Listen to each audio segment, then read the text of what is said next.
जब जनक जी ने अपनी जनक दुलारी का विवाह संपन्न किया, संपन्न करने के बाद में बेटी को विदा कर रहे हैं,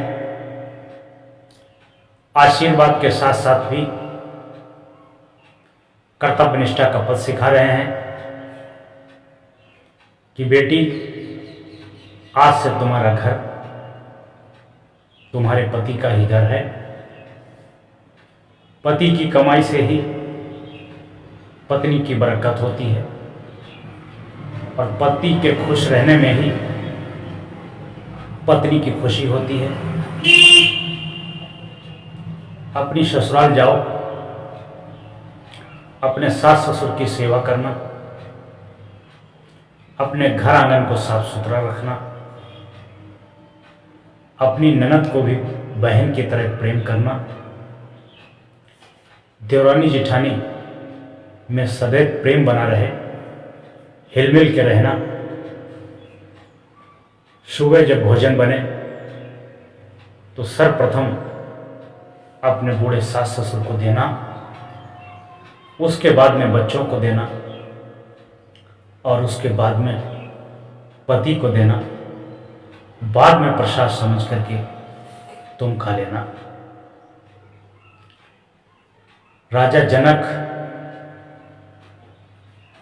नंदिनी को ऐसा संदेश देते हैं, ऐसी सीख देते हैं। उसी प्रकार से साधारण व्यक्ति को भी अपनी पुत्री को ऐसी शिक्षा देनी चाहिए कि आज से ससुराल ही तुम्हारा घर है और ससुराल के सारे सुख सुविधाएं तुम्हारी है। इसलिए घर को जाना तो उस घर को साफ सुथरा रखना, घर में हंसी खुशी का माहौल बनाए रखना। घर में जब भोजन बने तो सबसे पहले घर के असहाय वृद्धों को भोजन खिलाना, उसके बाद में घर के छोटे छोटे बच्चों को भोजन खिलाना,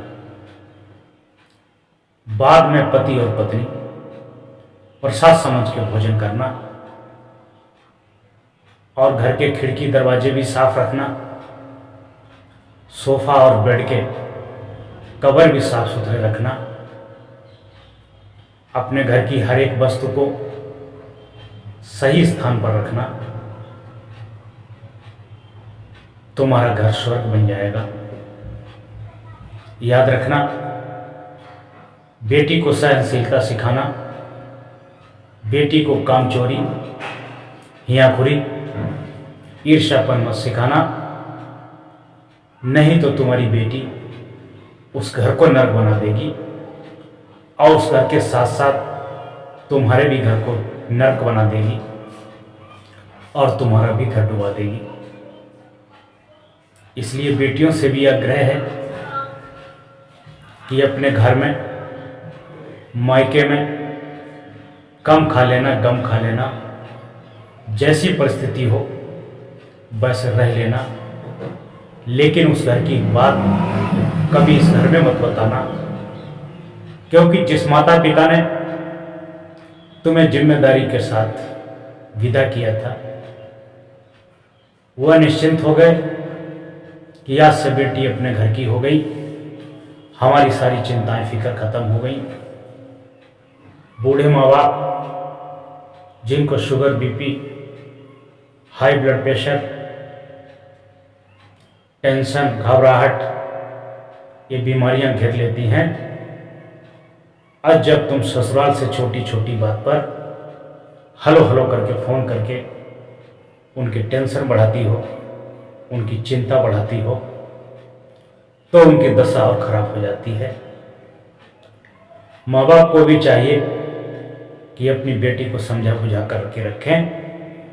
अगर बेटी ससुराल में नहीं टिक रही है तो कहीं ना कहीं बेटी की गलती है, जिसकी वजह से ससुराल में नहीं टिक रही है।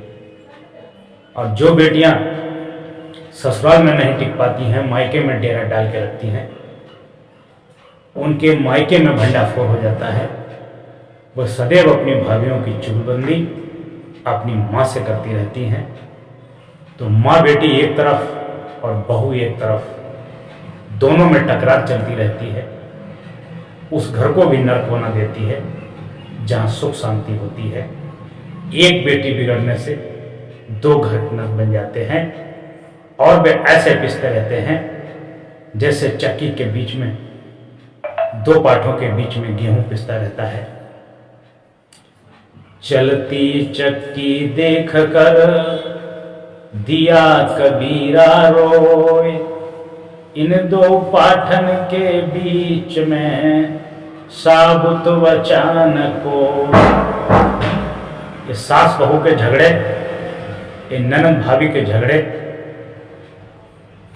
ये पत्नी और पति के झगड़े ऐसे होते हैं कि जैसे चाक के दोनों पार्टों के बीच में गेहूं साबुत नहीं बचता है, उसी प्रकार से सारे घर के जीवन के सुख शांति उसके लफड़े में कले कलेश में पिस करके नष्ट हो जाते हैं।